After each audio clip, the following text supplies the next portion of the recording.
Chapter 21 of Fing by David Walliams, narrated by me.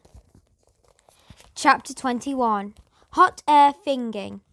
Now all Mr. Meek had to do was steer a course home. As he saw the continents roll by hundreds of miles beneath him, he thought happily about all the money he was saving on airfares.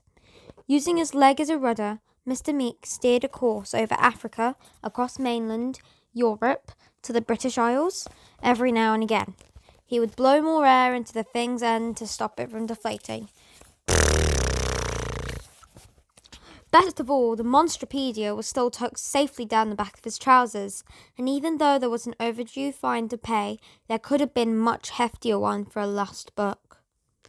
Mr. Meek was mightily pleased with himself. If he could have, he would have given himself a pat on the back. He invented a brand new mode of travel, hot air finging. This is a variation of hot air ballooning. Hot air ballooning is not to be confused with hot air babooning. That's when baboons talk absolute nonsense for hours on end. In a matter of days, Mr. Meek was floating over his town, then his street, then his house. A smug look spread across his face. What a super surprise he had for his darling daughter. Not only had he cheated death, but he had brought her the greatest present of all. Something of myth, something of legend, something from another world. Something. "I've done it!" hollered father. "Little old me!" He reached up to the furry ball to embrace it. Thank you for never letting go, for letting me blow air into your what's-it." Unfortunately, the man squeezed too hard on the thing. Its one eye widened in shock. Just like a balloon, the air spluttered out infinitely faster than you could put in. Whizz! Mr. Meek had been heading for his garden, looking forward for a nice gentle landing on the lawn. He was not going to make it. No. He was heading straight for the house. "No!" he screamed. Father was going too fast. He crashed through the roof. Kabam! Boo! Boom! He smashed through the first floor before landing in a dusty heap on the living room carpet. Oof! Fortunately, the Monsterpedia, which was still on the back of his trousers, cushioned the fall. If not, he might very well have suffered from a broken bottom. Not something from which you want to be admitted to hospital. Doctor, it's my bottom. I fear it may be broken." "Just let me see." "Oh, this is embarrassing." "Yes, it is broken. We're going to have to put a cast on it for the next month or so." "What if I need the toilet?" "I'm afraid you'll just have to hold it in." "Yipes." "Please remind me to take that back to the library," said Mr. Meek. "There is a fine to pay." Chapter 22 Beard down to his belly button. "You took your time," announced Myrtle, who was slumped on the sofa watching cartoons. "Oh my goodness me, are you all right, dearest?" yelled a worried Mrs. Meek as she rushed into the room. "Yeah, I'm fine," replied the girl. "No, not you, my heavenly angel. I meant father. Just one look at him was enough to make mother burst into a river of tears. Boo-hoo-hoo, poor you." It was true.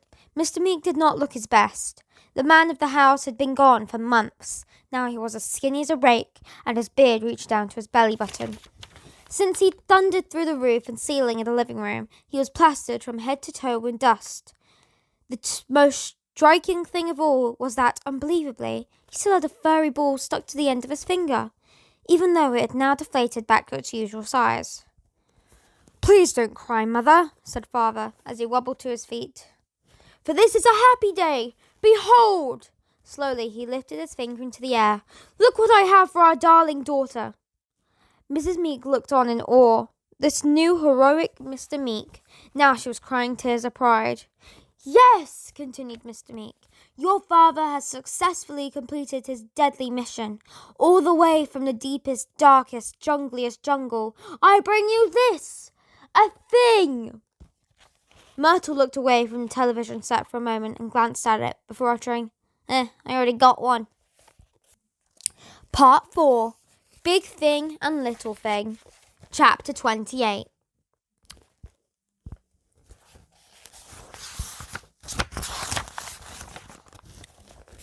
Part 4. Big Thing and Little Thing.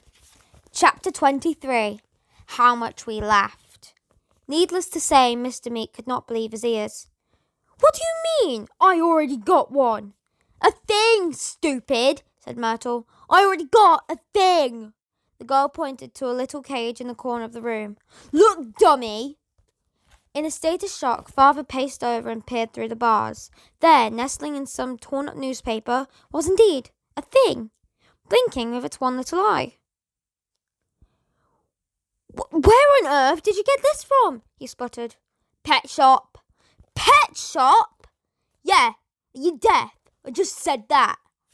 Father looked over to Mother, who nodded her head. I'm so sorry, darling, began Mother, her face still wet with tears. But you'd been gone so long that with a heavy heart, I'd all but given us up hope of you ever returning. We thought you'd snuffed it, added Myrtle. Charming, replied Father. So I thought there was no harm in seeing her get a thing from somewhere, especially as Myrtle began. How can I put this politely? She began kicking off. I gave Mom a bog wash, chuckled Myrtle. My hair needed washing anyway, and would you believe it? Continued Mother, wincing at the memory. It turned out they had a thing for sale at the local pet shop. Oh, how we laughed. Ha ha ha ha, agreed the girl. Mr. Meek took a deep breath. He wasn't one to get angry, but he certainly felt peeved. The graduations of anger are listed as follows. Miffed, piqued, nettled, peeved, riled, cross, angry, irate, enraged, livid, and furious. I've travelled thousands of miles, spluttered Father. Very nearly been eaten alive, and there was a thing in the local pet shop all along. I'm so sorry, dear, replied Mrs. Meek. I suppose we should have checked before we set you off.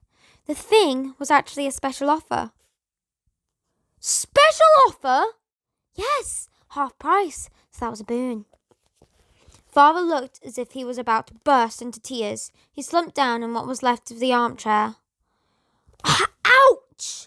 Mr. Meek still had the Monsterpedia stuffed down the back of his trousers. The book was now wriggling like crazy to escape from being right next to the bottom of a man who'd not had a bath for months. As soon as Father pulled the back of his trousers open, the book leaped out. Doof! It landed on what was left of the coffee table. The leather cover now had a buttock imprints on it. Mr. Meek looked down at his finger. Despite everything, the thing was still attached to it, and looking up at him with hate in its one eye. Then the strangest thing happened. The man began to laugh. It wasn't a laugh you hear when someone's funny. It's a laugh that would make you think you've gone bananas. Or, to use the correct term, crazy in the coconut.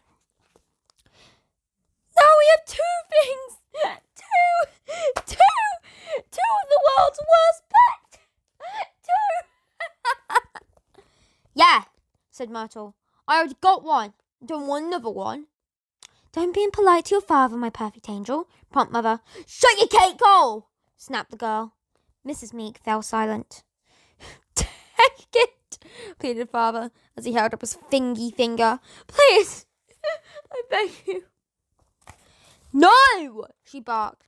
Things are dead boring. Boring? Yeah, they don't do nothing. I thought it was going to destroy the whole house, but instead it just rolls around like a fat furry egg. Mr. Meek was defeated. Then please, can someone at least help me get this blasted thing off my finger? The pain is excruciating. Yes, of course, my darling, replied Mother. Myrtle, would you be a dear and help me pull the thing off your father's finger, please? No, snapped the girl. You do it, you lazy old moo. Blech. The lady sighed before grabbing the thing with both hands. The creature's eyes swiveled round to give her a dirty look. Heave! Ordered Mr. Meek. Mrs. Meek did her absolute best heaving. but the thing did not budge an inch. Heave! Again, nothing. Heave! Nothing. Poor lady was pooped. I'm so sorry, Father, but I'm all heaved out, she sighed. Father had an idea. Have you got any custard creams in the house? No, replied Mother, not one. We did have a whole tin, but the thing scoffed them down in seconds. That gave Father an idea. Then that must be the only way to get this wretched thing off, he announced. With a... He paused for effect.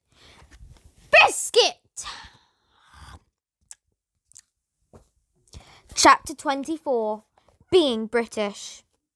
Mr. Meek drew some funny looks in the supermarket. With what the thing still biting on him, being British, he thought it best to carry on as if there was absolutely nothing at all strange about having a furry ball with one eye stuck to the end of his finger. He greeted his fellow shoppers with a smile. Good morning. Being British, they didn't say anything, so they just smiled weakly and hurried off as fast as they could. Despite being far too big to sit in the baby seat on the shopping trolley, Myrtle insisted on squeezing herself into it. I'm allergic to walking, she announced as her parents lowered her in. Now where are the custard creams? Asked Father. I want crisps, demanded Myrtle. No, we're not getting crisps today, my fluffy kitten, replied Mother. Just custard creams so then we can get that thing off your poor father's finger. Myrtle never, ever did what her parents said, and she wasn't going to start now, so the girl grabbed a bumper bag of crisps and dropped it into the trolley. Dink! Just then, just those. Then, light of my life, said Mother, nothing else. More! No more, please. Chocolate!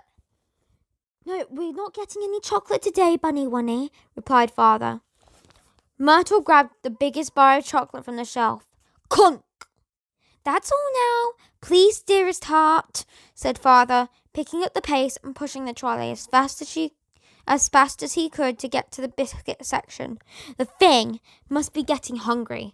Perhaps it was smelling all the food. Its eyes widened, and its sharp teeth sank deeper and deeper into Mr. Meek's finger. Grrr, it growled.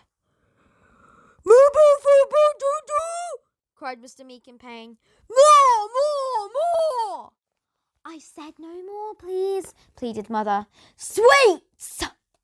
No, we're not getting any sweets today, Poppet, she sputtered as she desperately tried to keep up with the speeding trolley. Mr. Meek was now pushing it so fast that old ladies had to leap out the way. Sorry, he exclaimed as some poor old dear landed in a deep freeze. Please don't apologise, she called back. I needed some frozen peas. All the time, Myrtle was grabbing bags and bags and bags of sweets and dropping them into the trolley. Dink, donk, dink! Soon it was overflowing with goodies. No more sweets, boo-boo, said Mr. Meek, as he now sprinted down the aisle. He began to feel light-headed with the pain. It felt as if the thing was going to bite his poor finger off. Grrr! Bibbidi-bobbidi-boo! Yelled Father. Just then, a bulky security guard trundled round the corner and barked, Stop that trolley! That's the end of these chapters, folks. If you enjoyed, please do not forget to like and subscribe. And comment down below which book I should read after this one. See you guys in the next chapters. Bye-bye.